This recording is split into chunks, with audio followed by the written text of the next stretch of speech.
What's going on, guys? Welcome back to the Pit Stop. I'm your host, Connor Laskey, and boy, do we have a good week this week, guys. Talladega. I have not been on the channel in a couple weeks. I've been kind of busy with school, but I have been paying attention to the playoffs all around. I am super excited for this weekend. Talladega. This is the big one, guys.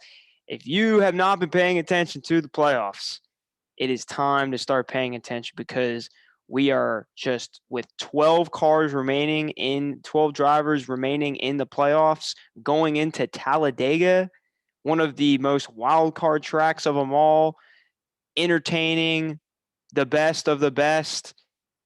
Elimination coming up next week at Charlotte Roval. This is huge.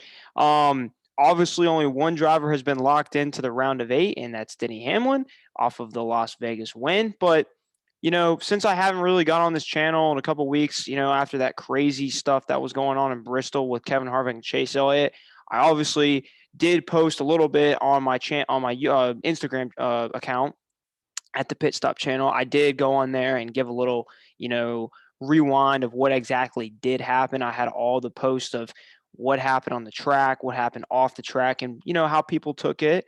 Obviously, Kevin Harvick did have the win. I think if that doesn't happen with Chase Elliott holding him up, being 3 laps down, he easily probably gets the win. So obviously that was a big big loss for Kevin Harvick. Going into the standings, it kind of hurt him. We're looking at right now, he's -7 below the cut. Who knows if he wins at Bristol? He gets all those points and he has momentum, and it changes a lot of things. We like to see altercations and stuff. We haven't seen altercations a lot this year, but that one was pretty interesting. You had the young driver in Chase Elliott and the older driver, Kevin Harvick, go at it. But I don't know how I feel about it. Of course, I'm wearing a Busch, Stewart Haas, Kevin Harvick hat because I'm a fan. But you guys may think I'm biased, but I'm trying to be as straightforward as possible. I personally think that Chase Elliott took it. I think he took it a little too far. Of course, I'm a Harvick fan, and I pull for Kevin Harvick, but it really just doesn't make any sense to me because it's just kind of like when you go back and look, like I said, you guys can go on the Instagram channel and go back and look. Kevin Harvick is clearly just trying to race hard for the win. You had a lap car in the way. He had an opportunity and he took it. Chase Elliott he pushed it down there, and he made sure that he wasn't going to give up that lead. And that's what Chase Elliott's trying to do for the win. But doing that, you have to know there's going to be some kind of, it's Bristol, there's going to be kind of bump and rub. That's part of it, especially if you're driving it down in there into the turn. I mean, with the lap car holding up Chase, Harvick really had it. He had it. The fact of the matter is, with Chase Elliott pushing it down there, that's going to happen. I don't think that was intentional at all from Kevin Harvick. I really just think it was just tough racing. And the fact that Chase Elliott drove it down there, Kevin Harvick's going for the lead. He thinks he's got it because of the lap car. So that's just tough racing. I understand Chase Elliott thinks that he probably would do that on purpose because, I don't know, maybe Harvick's been, running into him in the past. But I can assure you from a standpoint of watching that as a fan, it didn't look intentional at all. So I just think, Chase Elliott, getting on pit road, being 3 laps down, getting the tire fixed and everything, just holding him up clearly so his teammate Kyle Larson could win the race is just, I personally think that's crap. That's with any driver, of course. If that was any other person and Chase Elliott did that, I would still be saying the same thing. I think that was not a good move by Chase Elliott. Obviously, the anger of Kevin Harvick was shown. I've never seen Kevin Harvick that pissed off in his whole career. He even admitted it in an interview. But, yeah, I don't know what's going to happen next. I can assure you, though, I would not want to piss off Kevin Harvick going into these last 2 races because, I mean, he's out there -7, going to do everything he possibly can to win this weekend at Talladega and next week at the Roval. It's going to be crazy. The cut line is very slim. Of course, after when we transitioned from the 16 to the 12, Michael McDowell was eliminated. Tyler Reddick was eliminated. Eric Almirola was eliminated, and as well as Kurt Busch. All four of them were eliminated after the Bristol race. So Kevin Harvick still ended up moving on, finishing second in that race. But of course, the win was very key.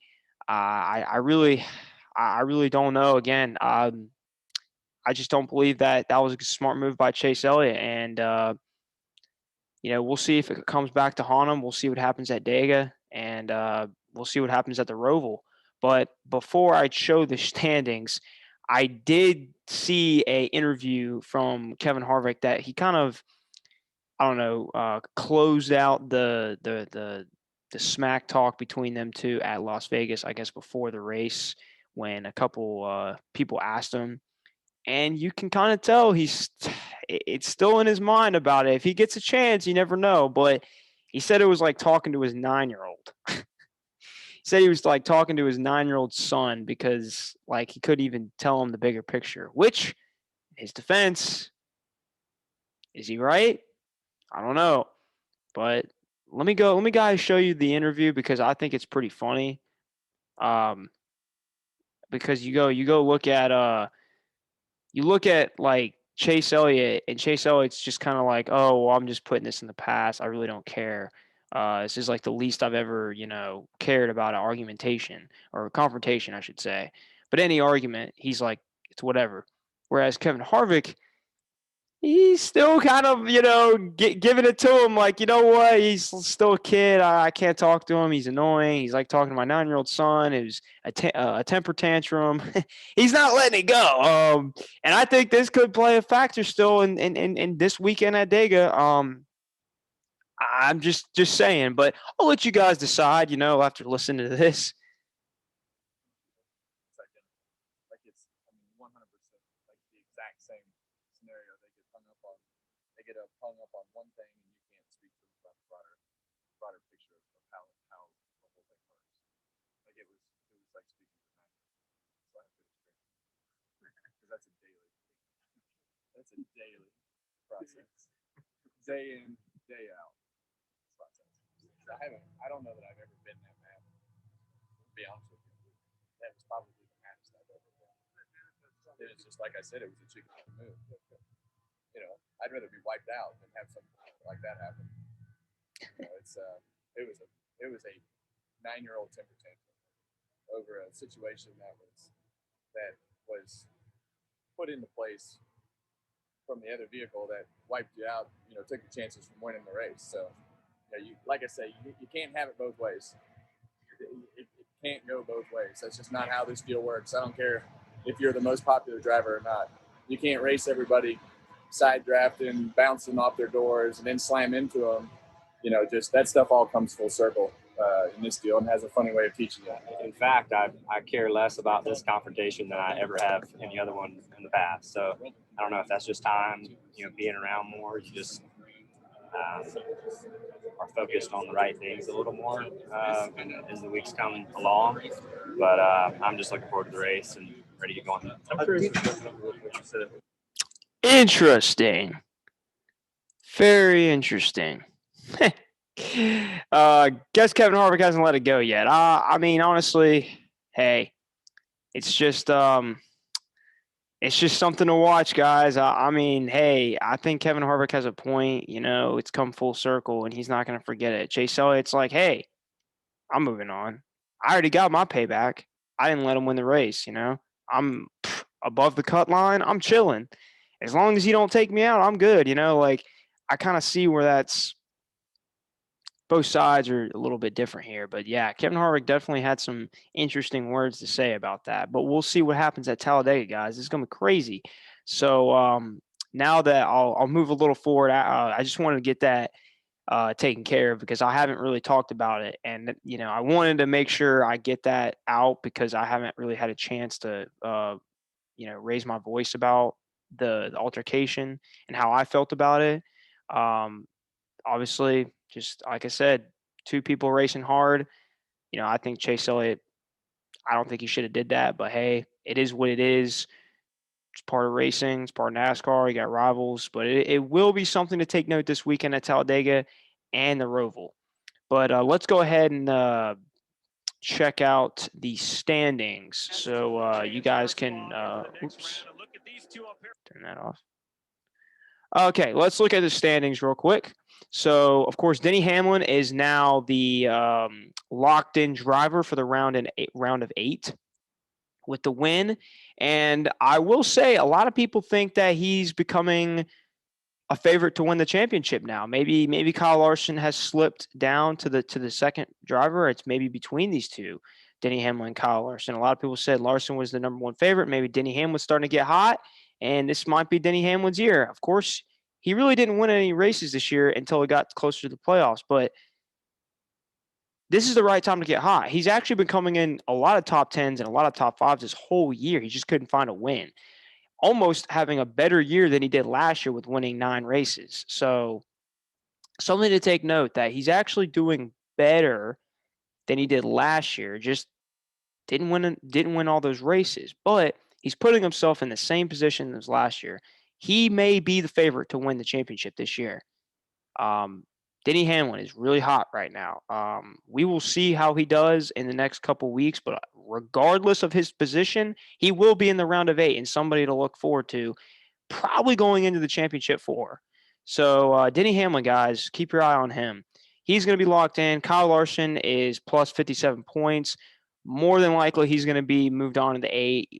You know, without a doubt, if his finishes, I mean, he'd have to wreck at Talladega. He'd have to wreck at Roval for him really to be in a spot that he may not move on. But I personally think with his point situation right now, he's going to be a lock. Obviously, a lot of people have him in the championship 4 as well. So there's Kyle Larson. Third is Kyle Busch. And this is interesting because, you know, he was kind of close sneaking into the next round. And when he wrecked at Darlington, that first race, you know, he was kind of in the 8, 9, 10, 11. Like he was kind of below, but he had a good finish. He had a very good finish to the round of 16. And then he also did well at Las Vegas with a top 5 finish, and it put him up in plus 35. So he's actually looking pretty good at Talladega, going into Talladega right now. Of course, then Martin Truex Jr. is sitting at 4th with plus 31. Pretty good standings for him. I think he's looking pretty safe. But he still's got to go out there and perform the next couple weeks. And we have Ryan Blaney plus 24 sitting at 5th, and everybody knows how good he is at Talladega and how he's won this race in the playoffs before. So I'm sure he's going to be a favorite this weekend. He's one of the best restrictor plate drivers out in the field. He just won recently at the last restrictor plate at Daytona. So somebody, if you want to predict the winner, Ryan Blaney, folks, pretty dang good at these tracks. So he's sitting at plus 24. There's Chase Elliott sitting at 6 with plus 22. Joe Logano plus 6. Brad Keselowski plus 4. And this is when it gets kind of tight, y'all. This is when the cut line between the cut line and the 7th and 8th spot is very, very slim. Obviously, we have Joey, Brad, and then Byron minus 4 and Kevin Harvick minus 7. It is so close, guys. And I'm not even counting out Bowman here, minus 13, and Bell minus 25. These people, all 7 through 12 could win this race this weekend. All 12, or all 7 through 12.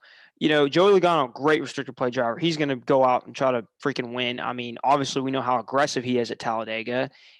He wrecked in April, so I mean, he's going to want to go out and win. Of course, BK, everybody knows he's the best at Talladega.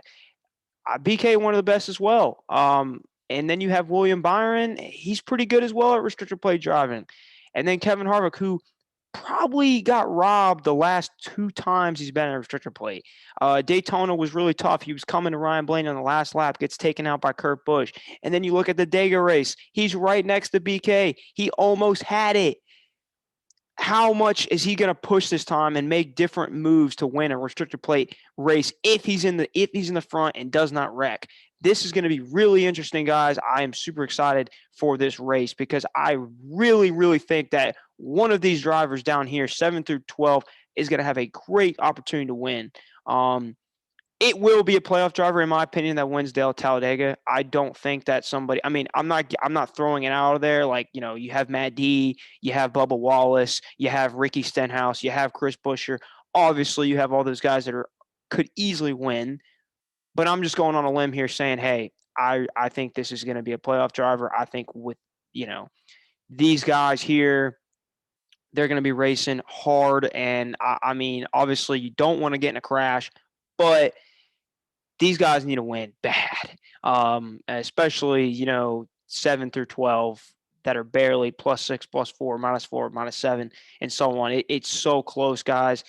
This is going to be an insane weekend ahead, and it really will shape up on it. We might have a better idea on who's going to really move on. Of course, you never know. Someone could surprise and win at the Roval, but we'll have a better understanding of where the points lie after Talladega, because if somebody wrecks and the rest of the playoff field finishes, you're going to have a drop off. If everybody wrecks, then it's going to be chaos. We're going to be like, oh, this person wrecked, this person wrecked, this person wrecked in the playoffs, and then everybody's going to have a very close point standings, even though they all didn't finish.